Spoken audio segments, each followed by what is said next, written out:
Hello friends, welcome to सफलता मंत्रा। शाम की क्लास में आप सभी लोगों का बहुत बहुत स्वागत है। और जैसा कि आप सभी को पता है, डेली आपके लिए यूपी टेट सुपर टेट की 100% तैयारी के लिए डेली क्लासेस लाते रहते हैं और अलग अलग सब्जेक्ट के क्वेश्चंस को कवर करते रहते हैं। चैप्टर वाइज क्लासेस भी चल रही हैं, एक दो दिन से बंद हैं, कल से उनको भी स्टार्ट कर दिया जाएगा। तो दोस्तों, ये आपके यूपी टेट सुपर टेट के लिए इंपॉर्टेंट क्वेश्चन हैं। पर्यावरण शिक्षा के ईवीएस के महत्वपूर्ण क्वेश्चन आज आपके लिए लेकर आए हैं। सभी लोग जल्दी से इन क्वेश्चंस को देखेगा। थोड़े ही क्वेश्चन है, जल्दी से देखिए, समझिए और बताइए आज के क्वेश्चंस आपको कैसे लगे। और आपको हम बताना चाहेंगे दोस्तों, कल से आपको रात को 9 बजे भी एक लाइव क्लास मिलेगी। आप लोग चाहते हैं क्या रात को 9 बजे की लाइव क्लास को? क्योंकि पोल के माध्यम से सभी लोगों ने, लगभग 61% लोगों ने 9 बजे की लाइव क्लास के लिए सहमति दी है। तो एक क्लास सुबह 9 बजे जैसी चलती है वैसी ही चलती रहेगी। एक शाम की 9 बजे की लाइव क्लास भी स्टार्ट होने वाली है। तो यदि आप लोग जुड़ना चाहते हैं तो जरूर जुड़िएगा। तो चलिए शुरू करते हैं आज की इस क्लास को। क्लास के एंड में आपको बताएंगे आज रात में, कल सुबह किसकी लाइव क्लास होगी। चलिए, पहला क्वेश्चन आपके सामने है। कम समय में सभी क्वेश्चंस को देखते रहिएगा। क्या दिया गया? निम्नलिखित क्षेत्रों में से किसमें दुर्लभ उपलब्धि के वैश्विक 500 पुरस्कार दिया जाता है?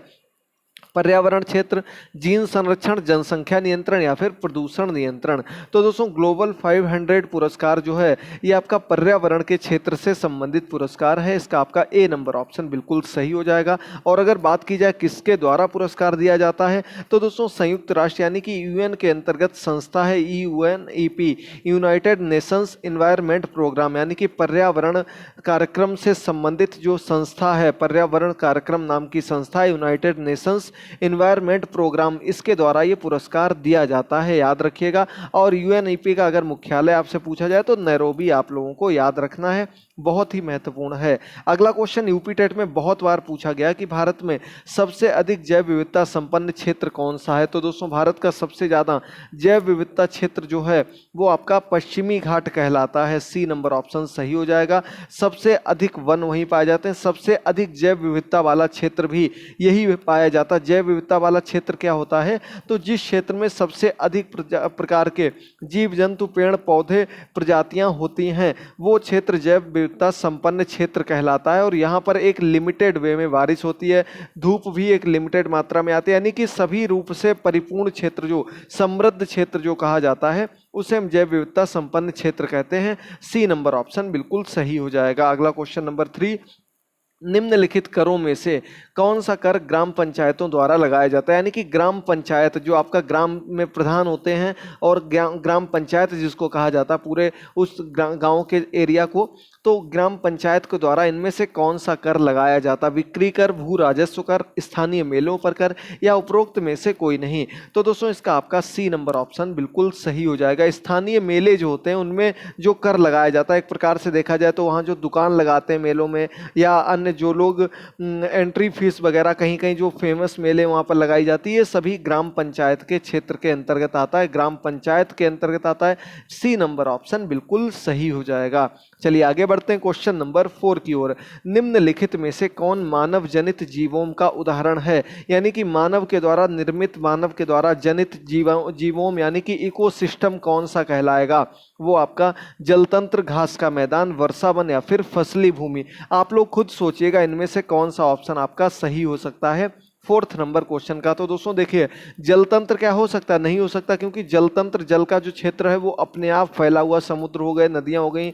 इसके बाद वर्षा वन, वर्षा होती है, वर्षा वन होते हैं, इसमें भी मानव का कोई भी योगदान नहीं है, बल्कि वनों को काटने में योगदान जरूर रहता है। इसके बाद घास के मैदान जो है, इनमें भी किसी भी प्रकार का कोई योगदान नहीं है। अब बचा के आपका फसली भूमि, फसल का जो क्षेत्र होता है, फसल की जो भूमि होती है, ये मानव जनित जीवों के अंतर्गत आती है। तो इसका आपका सही ऑप्शन डी नंबर ऑप्शन हो जाएगा, याद रखिएगा। बहुत बढ़िया, क्वेश्चन नंबर 4 का डी ऑप्शन बिल्कुल सही हो जाएगा। चलिए बढ़ते हैं क्वेश्चन नंबर 5 की ओर। क्या लिखा गया है?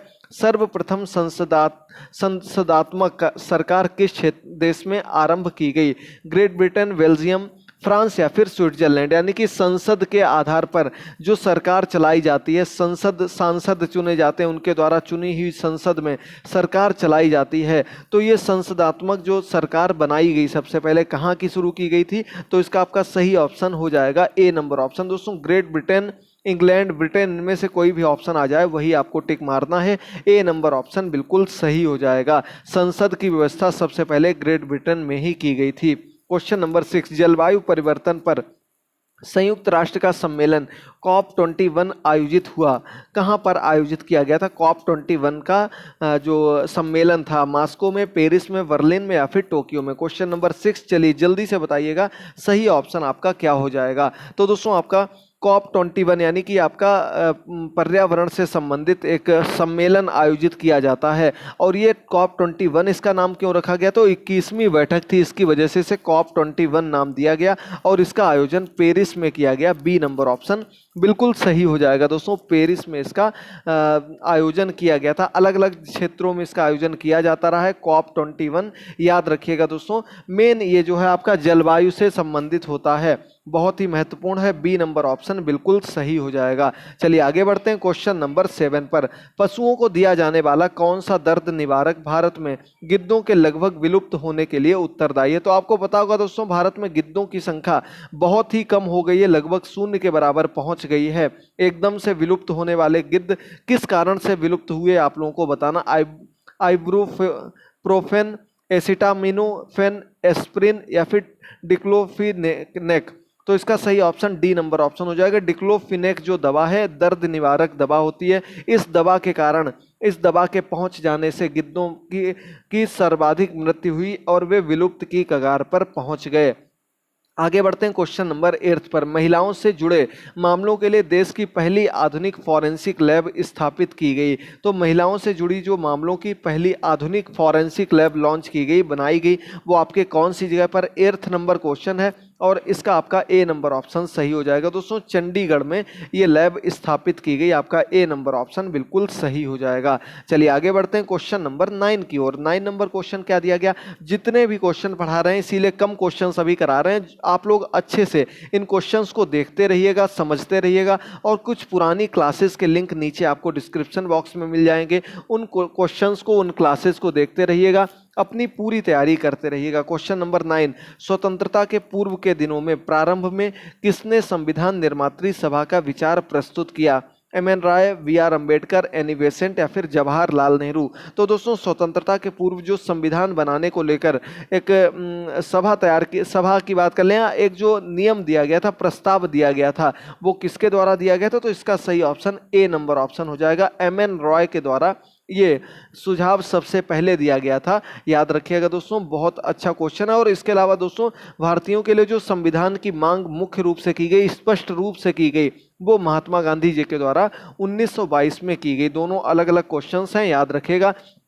संविधान निर्मात्री सभा और संविधान का जो सुझाव दिया था वो दिया था एम.एन. रॉय ने, याद रखिएगा। ये कम्युनिज्म पार्टी के भी जन्मदाता माने जाते हैं। आगे बढ़ते हैं क्वेश्चन नंबर 10 पर। प्रसिद्ध गणित पुस्तक लीलावती के लेखक कौन हैं? तो दोस्तों पुस्तक का नाम है लीलावती, इसके लेखक का नाम आप लोगों को बताना है। 10 नंबर क्वेश्चन, और इसका आपका सही ऑप्शन हो जाएगा सी नंबर ऑप्शन, भास्कराचार्य जी ये लीलावती पुस्तक के लेखक हैं। 10 नंबर का सी ऑप्शन सही हो जाएगा। अगला क्वेश्चन है, किस महाद्वीप में देशों की संख्या सर्वाधिक है? तो दोस्तों इनमें से आपको बताना कौन सा महाद्वीप है जहां पर सर्वाधिक देश हैं, अफ्रीका, एशिया, यूरोप या फिर उत्तरी अमेरिका?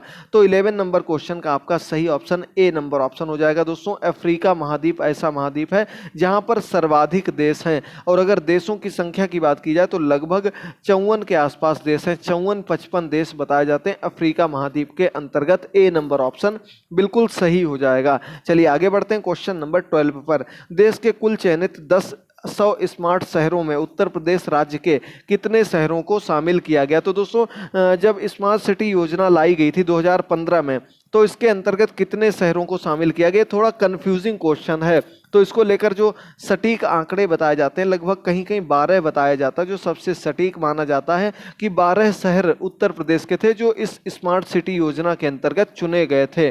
चलिए आगे बढ़ते हैं क्वेश्चन नंबर 13 पर।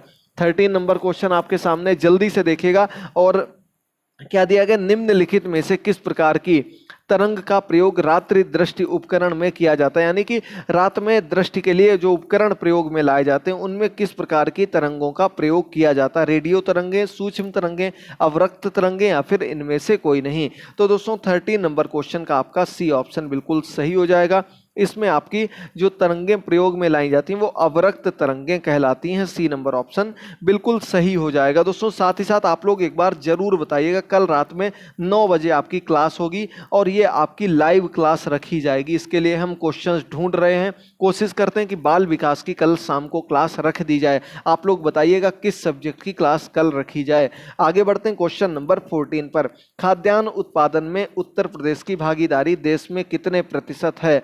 तो दोस्तों आपको बताना, खाद्यान्न उत्पादन में, खाद्यान्न जो उत्पादित किया जाता है उसमें उत्तर प्रदेश का कितना हिस्सा है? 14 नंबर क्वेश्चन और इसका ए नंबर ऑप्शन सही हो जाएगा। लगभग 20% हिस्सा उत्तर प्रदेश में उत्पादित किया जाता है। ए नंबर ऑप्शन बिल्कुल सही हो जाएगा। अब दोस्तों आज का अंतिम क्वेश्चन है, देखिएगा जल्दी से। और दोस्तों आपको पिछले कई दिनों से टेलीग्राम पर पीडीएफ्स उपलब्ध नहीं करा पा रहे हैं, जल्द ही आपको सभी पीडीएफ वहां पर मिल जाएंगी। तो यदि आप लोग अभी तक टेलीग्राम पर ना जुड़े हैं तो लिंक नीचे दिया गया है, जरूर जुड़ते रहिएगा। तो इनमें से कौन सी आपको संविधानेतर संस्था है ये आपको बताना है, यानी कि संविधान से अलग हटकर, संविधान में जिसका उल्लेख नहीं है वो कौन सी संस्था है? तो दोस्तों लोकपाल का उल्लेख है, पंचायतों का उल्लेख है, चुनाव आयोग का उल्लेख है, लेकिन नीति आयोग जो है या योजना आयोग जो, इसका उल्लेख संविधान में नहीं है। ये आपका संविधान से अलग हटकर बनाई गई संस्था है। इसका आपका डी नंबर ऑप्शन बिल्कुल सही हो जाएगा। याद रखिएगा दोस्तों, आज के 15 क्वेश्चंस आपके ईवीएस से संबंधित कंप्लीट होते हैं। उम्मीद करते हैं आपको सभी क्वेश्चंस क्लियरली समझ में आ गए होंगे। तो आज की क्लास में इतना ही दोस्तों। जल्दी से बताइएगा 9 बजे किसकी क्लास रखी जाए, और कल सुबह 9 बजे हमारी जो क्लास होगी एक बार फिर से हम उसमें संस्कृत के क्वेश्चंस को कवर करेंगे। आप लोग जो लोग संस्कृत पढ़ना चाहते हो सुबह 9 बजे की लाइव क्लास में जरूर जुड़ें। टेलीग्राम पर लिंक शेयर कर दिया जाता है, चैनल को सब्सक्राइब करके बेल आइकन प्रेस कर दीजिए तो आपको स्वतः ही लिंक मिल जाएगा। थैंक यू दोस्तों, गुड बाय, टेक केयर, तैयारी करते रहिए, जुड़े रहिए, बाय बाय।